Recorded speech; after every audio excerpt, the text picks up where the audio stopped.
Yes, students, good afternoon to you all. Hope beta you all quite fit and fine and doing hard work at your home. Yes, beta. Today I am going to tell you about your lesson, which one is coordination compounds. And in coordination compounds, we have valence bond theory. And as earlier I have told you about the number of postulates of the valence bond theory as well as examples related to the valence bond theory where coordination number 6. So students, today I am going to tell you about some more examples related to coordination number 4 as well as coordination number 5.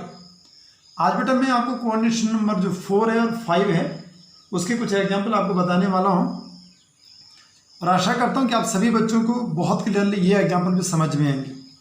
So let us move, चलते हैं बेटा. आज जो topic है उसके ऊपर work करते हैं. नाउ वी हैव भाईगा आज हमारे पास this one valence bond theory और वैलेंस बॉन्ड थ्योरी के अंदर आया बेटा नाउ कोऑर्डिनेशन नंबर 4. इसकी हम बात करेंगे. कोऑर्डिनेशन नंबर 4 से पॉसिबिलिटीज की अगर बात करें सो देयर आर 2 पॉसिबिलिटीज. यहाँ 2 पॉसिबिलिटीज हैं. एक बनता है sp3 और एक बनता है dsp2. ये आपको पहले बताया है. ये वाली कंडीशन अगर होगी तो इसे टेट्राहेड्रल बोल दिया. ये वाली कंडीशन अगर होगी तो इसको बोलेंगे दिस वन स्क्वायर प्लेनर. ठीक है बेटा, ये चीज़ें आपको बहुत क्लियरली मैंने आपको बता रखी है.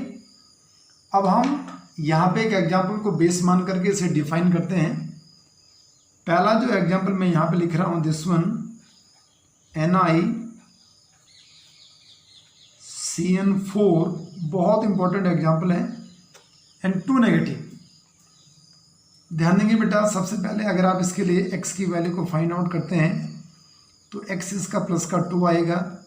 Cn की अगर हम बात करते हैं बेटा तो Cn अपने आप में स्ट्रॉन्ग फील्ड लिगेंड है.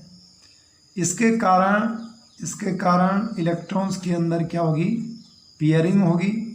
ये भी आपको ध्यान रखना है. अगर ज़रूरत पड़ी तो ये पेयरिंग कर सकता है जिस पर स्ट्रॉन्ग फील्ड लिगेंड. नाउ अब हम सबसे पहले इसका इलेक्ट्रॉनिक कन्फिग्रेशन लिखेंगे. निकल जो 28 है यहाँ लिखा बेटा दिस वन आर्गन. यहाँ लिखेंगे 3d8 हो गया, 4s2 हो गया, 4 पे 0 बनेगा. डी के अंदर टोटल नंबर में 8 इलेक्ट्रॉन्स हैं, 5 ऑर्बिटल्स हैं डी के अंदर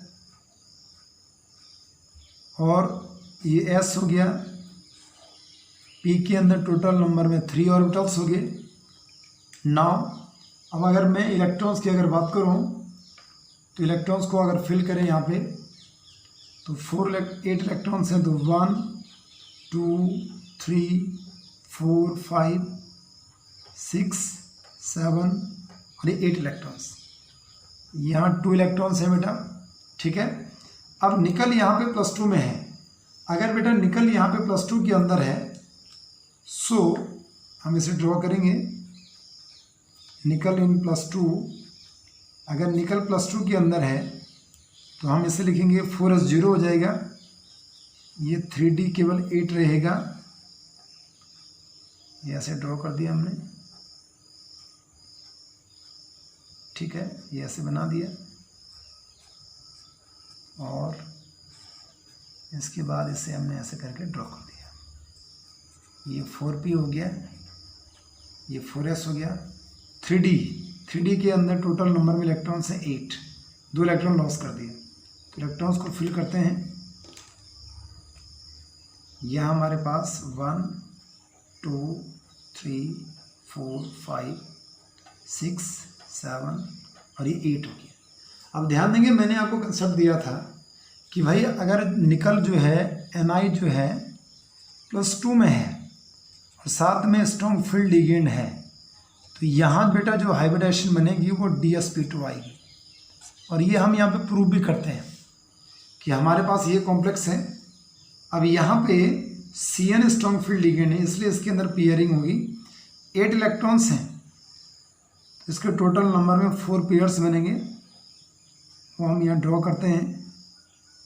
1 2 3 एंड 4 पेयर्स। इसके बाद ये ऐसे ड्रॉ कर दिया हमने, ये ऐसे करके ड्रॉ कर दिया। अब यहाँ पे जो इलेक्ट्रॉन्स हैं उनको लिखेंगे। सो Cn हमारे पास कितने हैं, 4 हैं, इसलिए यहाँ से क्या करेगा, इलेक्ट्रॉन यहाँ देगा 1 2 3 और 4।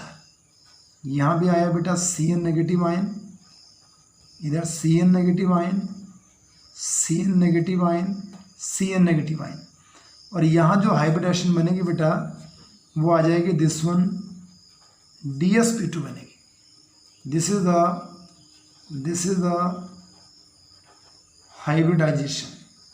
ठीक है बेटा, ये हाइब्रिडेशन बनी। अगर मैं आपको बोलूँ कि भाई इसके अंदर ज्योमेट्री क्या बनेगी, ज्योमेट्री को हम ड्रॉ करते हैं। अगर DsP2 बना तो इसे बोलते हैं बेटा हमने दिस वन स्क्वायर प्लेनर। क्या बोला बेटा, स्क्वायर प्लेनर बोला। अगर आप चाहो इसे ड्रॉ करना भी चाहो तो ये निकल हो गया और ये ऐसे ड्रॉ किया, Cn negative ion, Cn negative ion, Cn negative ion, ये ऐसे बना दिया। दिस वन, ये जो ज्योमेट्री बनी दिस वन स्क्वायर और प्लेनर के नाम से जानी जाएगी। ठीक है बेटा, फिर आता है इसके अंदर जो मैग्नेटिक कैरेक्टर बनता है, ये मैग्नेटिक बिहेवियर जो बनेगा। यहाँ आपको you have to find out n कितना है, यहाँ पे n इसका 0 है, इसलिए जो म्यू आएगा, म्यू बराबर भी कितना आएगा बेटा, 0 आएगा। और म्यू इसका 0 है, इसलिए ये जो कॉम्प्लेक्स बनेगा वो अपने आप में कैसा होगा, दिस वन डाईमैग्नेटिक। कैसा कॉम्प्लेक्स है बेटा, ये डाईमैग्नेटिक के नाम से जाना जाएगा। तो आशा करता हूँ बेटा जो हमारे पास NiCN4 नेगेटिव वाला कॉम्प्लेक्स है ये आपको बहुत क्लियरली आपको समझ में आया होगा। चलते हैं इसके बाद जो एग्जाम्पल नंबर 2 बनेगा उसके ऊपर वर्क करते हैं। Now we have example number 2। Example number 2 क्या है, नाउ एग्जाम्पल नंबर 2 हमने लिया, दिस इज NiCO4। ये हमारे पास NiCO4 बना। बेटा ध्यान देंगे x बराबर यहाँ कितना आएगा, 0 आएगा। और CO जो है वो अपने आप में वो स्ट्रॉन्ग फील्ड लिगेंड है, तो हैविंग टेंडेंसी ये पेयरिंग कर सकता है बेटा, है ना, बिटवीन द इलेक्ट्रॉन्स। इलेक्ट्रॉन के बीच में ये पेयरिंग कर सकता है, जैसे ज़रूरत पड़ेगी तो ये पेयरिंग के लिए पॉसिबल है, स्ट्रॉन्ग फील्ड लिगेंड। फिर अगेन हमने क्या किया, निकल लिया, 28 हो गया, ये आर्गन हो गया, और यहाँ लिख दिया हमने 3d8 हो गया, 4s2 हो गया, 4p0 हो गया। d के अंदर के इलेक्ट्रॉन्स ड्रॉ कर लेते हैं, s वाला ऑर्बिटल ड्रॉ कर दिया, p वाले ऑर्बिटल को ड्रॉ कर देंगे। ठीक है, यहाँ 5 ऑर्बिटल्स हैं, यहाँ 8 इलेक्ट्रॉन्स हो गए। इलेक्ट्रॉन्स को लिखेंगे बेटा इसके अंदर, टोटल नंबर में जो इलेक्ट्रॉन्स हैं 8 इलेक्ट्रॉन्स हैं, 1 2 3 4 5 6 7 और 8 इलेक्ट्रॉन्स हो गए। ठीक है, इसके बाद s के अंदर कितने इलेक्ट्रॉन्स हैं, 2 इलेक्ट्रॉन हैं। निकल जो है वो 0 ऑक्सीडेशन स्टेट के अंदर है, इसलिए यहाँ से, और CO जो है स्ट्रॉन्ग फील्ड लिगेंड है, इसलिए ये इलेक्ट्रॉन जंप करके यहाँ आएंगे तो ये चेंज होकर के बनेगा 3d10 बनेगा। अब अगर ये 3d10 बनेगा, 3d10 को ड्रॉ कर देंगे बेटा, ऐसे करके हमने ड्रॉ कर दिया। ठीक है, 1 2 3 4 5 और ये 10 इलेक्ट्रॉन्स हैं तो 5 पेयर्स सारे के सारे फुल्ली फिल्ड हो गए। अब डी में एक भी इलेक्ट्रॉन नहीं आ सकता है। यहाँ हमारे पास आया S हो गया और हमारे पास दिस वन इज P। तो यहाँ अब ध्यान देंगे, यहाँ पे जुड़ने वाले कितने हैं, जुड़ने वाले हैं जो टोटल नंबर में CO कितने हैं बेटा, 4 है। अगर CO4 बनता है तो हम इसे यहाँ कनेक्ट करेंगे, मतलब 1 1 2 1 3 1 4। यहाँ आ गया CO, यहाँ CO आ गया बेटा, यहाँ CO आ गया और यहाँ CO आ गया। सभी लोन पेयर को डोनेट कर रहे हैं, इतना ध्यान रखेंगे। और इससे लिखेंगे this one this one sp3, और sp3 this one is hybridisation, ये इसकी sp3 है। अगर आप इसकी ज्योमेट्री की अगर बात करें तो sp3 अगर आएगा तो इसे लिखेंगे दिस वन टेट्राहेड्रल। अगर आप इसे ड्रॉ भी करना चाहते हैं तो ये निकल हो गया, निकल के साथ में ये CO1, CO यहाँ ड्रॉ कर दो, CO ये बना दो, CO ये बना दिया हमने, ऐसे करके ड्रॉ कर दिया, और ये हमारे पास ये कैसा बना, दिस वन टेट्राहेड्रल ज्योमेट्री। अगर आपसे ये पूछा जाता है कि भाई इसके अंदर मैग्नेटिक कैरेक्टर निकालो, तो इसका n बराबर 0 आएगा, दैट्स वाई इसका म्यू भी क्या आएगा, 0 आएगा। म्यू अगर 0 आएगा तो ये सब्सटेंस अपने आप में कैसा होगा, दिस वन डाईमैग्नेटिक सब्सटेंस, या कैसा कॉम्प्लेक्स हो गया, डाईमैग्नेटिक कॉम्प्लेक्स के नाम से ये जाना जाएगा। बहुत क्लियर है बेटा, बहुत क्लियरली आपको समझ में आ जाना चाहिए कि कैसे करके आपने ये कॉम्प्लेक्स जो है वो तैयार किए हैं। ठीक है बेटा, तो ये था बेटा हमारे पास कोऑर्डिनेशन नंबर जो 4 है, उसके ऊपर जो 2 एग्जाम्पल बने वो बेटा मैंने आपको करवाए हैं। लेट अस मूव, अब हम चलते हैं, हमारे पास अगला जो एग्जाम्पल बनता है या जो अगला कंसेप्ट आएगा उसके ऊपर वर्क करेंगे। नाउ हम चलते हैं कोऑर्डिनेशन नंबर 5 के ऊपर वर्क करेंगे। ठीक है बेटा, कोऑर्डिनेशन नंबर 5 की अगर मैं बात करूं तो यहाँ आपको 2 पॉसिबिलिटीज़ बेटा मैंने आपको बताई थी। एक तो बेटा हमारे पास द फर्स्ट वन sp3d वाली कंडीशन थी, और एक हमारे पास दूसरी जो कंडीशन थी उसे बोला था dsp3। अगर आपको ध्यान होगा sp3d में आपको बोला था दिस वन ट्राइगोनल और बाई पिरामिडल। क्या बोला बेटा, ट्राइगोनल बाई पिरामिडल। और अगर यहाँ बोला था तो यहाँ बोला था this one square pyramidal. 2 condition है और दोनों को समझो। ठीक है बेटा, अब अगर मान लो हम क्या करते हैं, यहाँ एक एग्जाम्पल को बेस मानते हैं। मैंने एक एग्जाम्पल लिया, नाउ द फर्स्ट वन, पहला एग्जाम्पल मैं लेता हूँ, दिस वन FeCO5।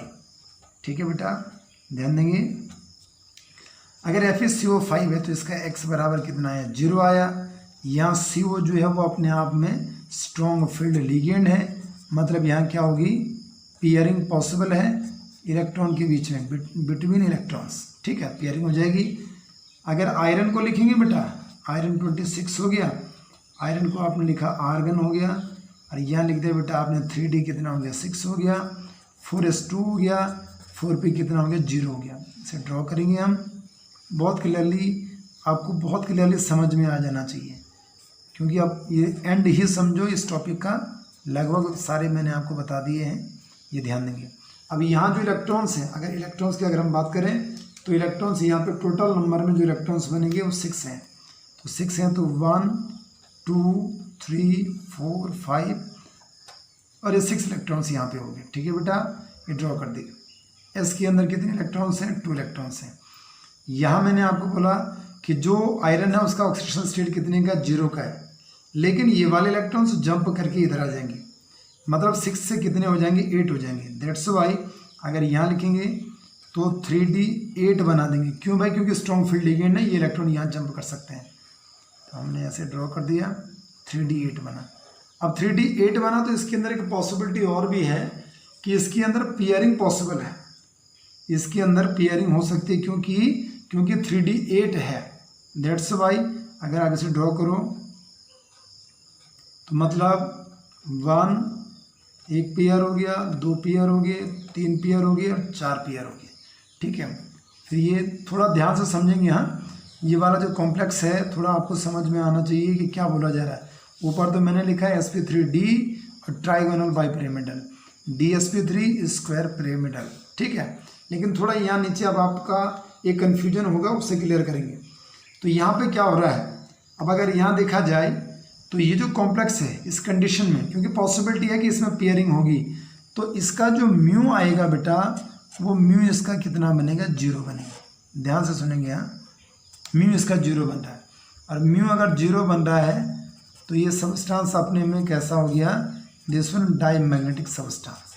ठीक है बेटा, अब ध्यान देंगे कि हो क्या रहा है कि यहाँ पे अगर मान लो जुड़ने वाले 5 हैं, 1 2 3 4 और ये 5, मतलब यहाँ क्या जुड़ा, CO, यहाँ CO जुड़ गया, यहाँ CO जुड़ा बेटा, यहाँ CO जुड़ गया, यहाँ CO जुड़ा, लोन पेयर को डोनेट कर रहे हैं सभी। अब यहाँ जो हाइब्रिडेशन आएगी वो आएगी DsP3। तो DsP3 के हिसाब से इसको क्या होना चाहिए था, इसको होना चाहिए था स्क्वायर पिरामिडल। कैसा होना चाहिए था बेटा, स्क्वायर पिरामिडल। बट एक्चुअली ये जो कॉम्प्लेक्स है, ये जो मैंने FeCO5 आपको बताया, ये स्क्वायर पिरामिडल नहीं है। रेदर देन ये अपने आप में कैसा है, this one trigonal bi pyramidal. Actual में क्या है, ट्राइगोनल बाई पिरामिडल। इसने अगर आप देखें म्यू की वैल्यू यहाँ पे 0 आ रही है, और अगर आप स्क्वायर पिरामिडल अगर आप ड्रॉ करते हैं, मान लो ये ऐसे करके आप ड्रॉ कर रहे हैं, ठीक है। तो स्क्वायर पिरामिडल जब आप ड्रॉ करते हैं तो ऐसे ड्रॉ करते हैं, लाइक दिस वन लिगेंड, ये लिगेंड आपने ड्रॉ कर दिया, ये ऐसे बना दिया आपने लाइक दिस वन, और एक लिगेंड यहाँ लगा दिया। तो इसमें क्या कि ये 4 बॉन्ड जो है, जो नीचे वाले हैं, ठीक है, स्क्वायर प्लेनर वाले जो हैं, ये एक दूसरे को कैंसिल आउट कर देते हैं, लेकिन ये ऊपर वाला बॉन्ड एक दूसरे को कैंसिल आउट नहीं कर पाता है। इसलिए जो स्क्वायर पिरामिडल होता है उसके लिए म्यू की वैल्यू कभी भी 0 नहीं आती है। Mu is not equal to 0। और अगर मान लो ट्राइगोनल बाई पिरामिडल की अगर बात करें बेटा, तो ये मेटल हो गया, इस मेटल के साथ में हमने शेप ये ड्रॉ कर दी, ऐसे बना दिया, लिगेंड हो गया, ये लिगेंड आ गया, ये आ गया, और ये ऐसे करके आपने ड्रॉ कर दिया। तो इसमें क्या होता है कि ये एक दूसरे को ये कैंसिल आउट कर लेते हैं, ये ऊपर नीचे वाला भी एक दूसरे को कैंसिल आउट कर जाता है।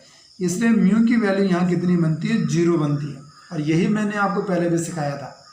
इसलिए देखा गया कि जो ये कॉम्प्लेक्स है, एक्सपेरिमेंटली देखा गया कि हाइब्रिडेशन तो इसके अंदर, क्योंकि हाइब्रिडेशन तो बाद में आई है, ये हाइपोथेटिकल कंसेप्ट है। यहाँ पे DsP3 हाइब्रिडेशन तो बन रही है, लेकिन एक्चुअल में ये जो कॉम्प्लेक्स है ये अपने आप में ट्राइगोनल क्या है, बाई पिरामिडल है।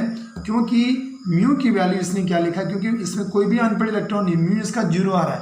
तो म्यू 0 कब आ सकता है, जब अपने आप में ये कैसा हो, ट्राइगोनल बाई पिरामिडल हो। म्यू जब स्क्वायर पिरामिडल होगा तो म्यू कभी भी 0 नहीं होगा।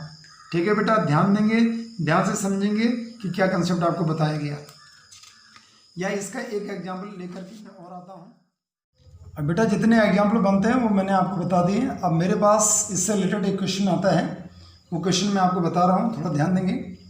जैसे मान लो क्वेश्चन मेरे पास क्या बना, this one complete the following table using valence bond theory. और इसमें आया जो क्वेश्चन बन रहा है कि जैसे मान लो कॉम्प्लेक्स आपको दे रखा है, उसका क्वांटिशन नंबर आपको दिया है, ज्योमेट्री आपको निकालनी है, हाइब्रिडेशन आपको निकालना है, नंबर ऑफ अनपेड इलेक्ट्रॉन्स आपको निकालना, म्यू निकालना। ये ध्यान देंगे, ये आप बच्चों के लिए होमवर्क है। तो पहले वाला कॉम्प्लेक्स जो बना AgNH3 whole twice plus sign हो गया, या जैसे CuCN whole twice negative ion हो गया, ठीक है, AuCl2 -1 हो गया। इन सभी के लिए आपको ज्योमेट्री भी निकालो, इन सभी के लिए हाइब्रिडेशन निकालो, नंबर ऑफ अनपेड इलेक्ट्रॉन्स निकालो और म्यू निकालो। ये मैं यहाँ पे आपको सारे दे रहा हूँ, ध्यान देंगे। ये यहाँ कंप्लीट यहाँ हो रहा है, इसके बाद यहाँ इसका दूसरा पार्ट यहाँ बनेगा, यहाँ भी इसके अंदर बनेगा, ठीक है। इसे कंप्लीट कर देंगे आप लोग। यहाँ से स्टार्ट हो रहा है, ये क्वेश्चन आपको सॉल्व करना घर में, ठीक है बेटा। जितने भी कॉम्प्लेक्सेस आप देख रहे हैं, सारे कॉम्प्लेक्सेस आप नोट कर दो और इनको आपने कंप्लीट करना है। इन सभी के लिए आपको क्या क्या निकालना है, जितने भी कॉम्प्लेक्सेस आपको बताए हैं, इन सभी के लिए क्या करो, आप ज्योमेट्री निकालो, हाइब्रिडेशन निकालो, एन निकालो, म्यू निकालो, ठीक है बेटा। या एक दूसरा क्वेश्चन यहाँ पे बनता है, वो भी आपको सॉल्व करना है। एंड दिस वन इज, यहाँ मेरे पास आया this one for the complex K2CrNONH3CN4 हो गया, इसका म्यू दिया 1.73 bm। बहुत क्लियर है बेटा। मैं एक चीज़ आपको और क्लियर बता दूं कि जितना यहाँ पे जो म्यू की वैल्यू है, तो इसके अंदर अनपेयर्ड इलेक्ट्रॉन कितना होगा। इसे पॉइंट के लेफ्ट में जो नंबर है वही इसका क्या होता है, जो डिजिट है वही इसका क्या बनता है, अनपेयर्ड इलेक्ट्रॉन बनता है। दैट्स वाई इस कॉम्प्लेक्स के अंदर जो अनपेयर्ड इलेक्ट्रॉन होगा वो केवल और केवल कितना होगा, 1 होगा। इतना भी ध्यान रखेंगे बेटा, ठीक है बेटा। सो नाउ इसको बेस मान करके आपने क्या करना है, राइट आईपैक नेम लिखना है, how many number of unpaired electrons आपको निकाले सेंट्रल मेटल एटम और आयन के अंदर, ठीक है। What will be the structure, इसका स्ट्रक्चर क्या होगा, इज इट पैरामैग्नेटिक और डायमैग्नेटिक, ये निकालना है। इसका इफेक्टिव एटॉमिक नंबर आपको निकालना है। आपको ये भी निकालना है कि what will be the hybridisation of the complex. ठीक है बेटा, तो आशा करता हूँ कि आप सभी बच्चों को जितना टॉपिक मैंने करवाया है, दिस वन, ये हमारा जो टॉपिक था वैलेंस बॉन्ड थ्योरी, इसके ऊपर एक टॉपिक के ऊपर टोटल में 3 वीडियोस मैंने आपको प्रोवाइड करवा दिए हैं। बहुत इंपॉर्टेंट टॉपिक था, इसलिए बेटा डिटेल में आपको बताना पड़ा। अब आप लोग जितना वर्क करेंगे, जितना आप फीडबैक देंगे, उतना आप उस टॉपिक को समझेंगे। ठीक है बेटा, do hard work and God bless you. ठीक है बेटा, and all the best. Well.